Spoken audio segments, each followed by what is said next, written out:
May panibagong pasilip ang aktres na si Catherine Bernardo sa kanyang social media account matapos ang pagkumpirma niyang naghiwalay na sila ng kanyang boyfriend sa loob ng mahigit isang dekada na si Daniel Padilla.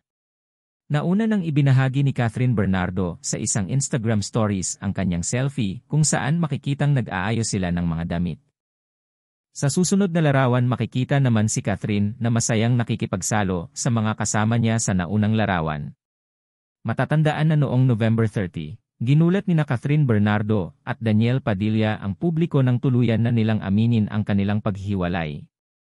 Bagamat hindi naman idinitalya ng Katniel ang dahilan nito, marami sa mga netizens at mga fans ang naghinala na may kinalaman sa nangyari sa dalawa ang aktres na si Andrea Brillantes.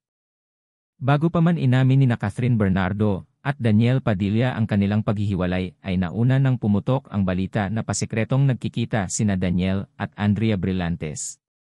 Samantala, tila tuloy-tuloy naman ang pagre-rebrand ngayon ng aktres matapos ang hiwalayan nila ni Daniel Padilla. Makikita sa kanyang social media account ang pagbahagi ng aktres sa kanyang panibagong hairstyle. Makikita sa ibinahaging larawan ng aktres ang kanyang orange hair. Matapos ang matagumpay na pelikula ni Catherine Bernardo na A Very Good Girl, muling bibida ang aktres sa isa pang pelikula na pinamagatang Elena 1944.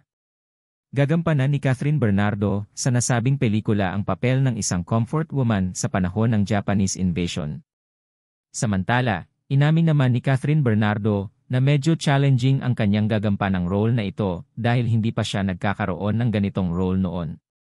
Inamin rin ni Catherine sa naging panayam sa kanya na pinag-iisipan niyang tanggapin ang nasabing role dahil marami pa umano siyang dapat asikasuhin. Maging ang kanyang sarili ay kinukumbinsi pa umano niya kung handa na ba siyang gampanan ang ganitong role. Niyakap ni Catherine Bernardo ang isang bagong kabanata sa kanyang buhay bilang single. Masayang inilarawan ni Catherine ang bagong yugto ng kanyang buhay at mag-move forward na hindi nalilingon. Ibinahagi din ng aktres sa kanyang Instagram account ang mga kaganapan sa kanyang buhay ngayon kung saan binibigyan niya ng quality time kasama ang kanyang mga mahal sa buhay sa pamamagitan ng pag-enjoy kasama nila at sa paglalakbay sa beach. Ayon sa isang post ni Catherine sa kanyang Instagram account. Appreciation post for the little things that have been making me smile the past few weeks. No looking back, only moving forward.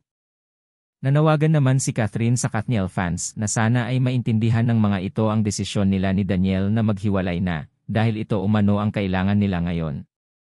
Hindi man sinabi ni Catherine kung ano ang naging dahilan ng hiwalayan nila ni Daniel pero inamin niyang hindi naging madali ang mga nakaraang buwan sa kanilang magkasintahan.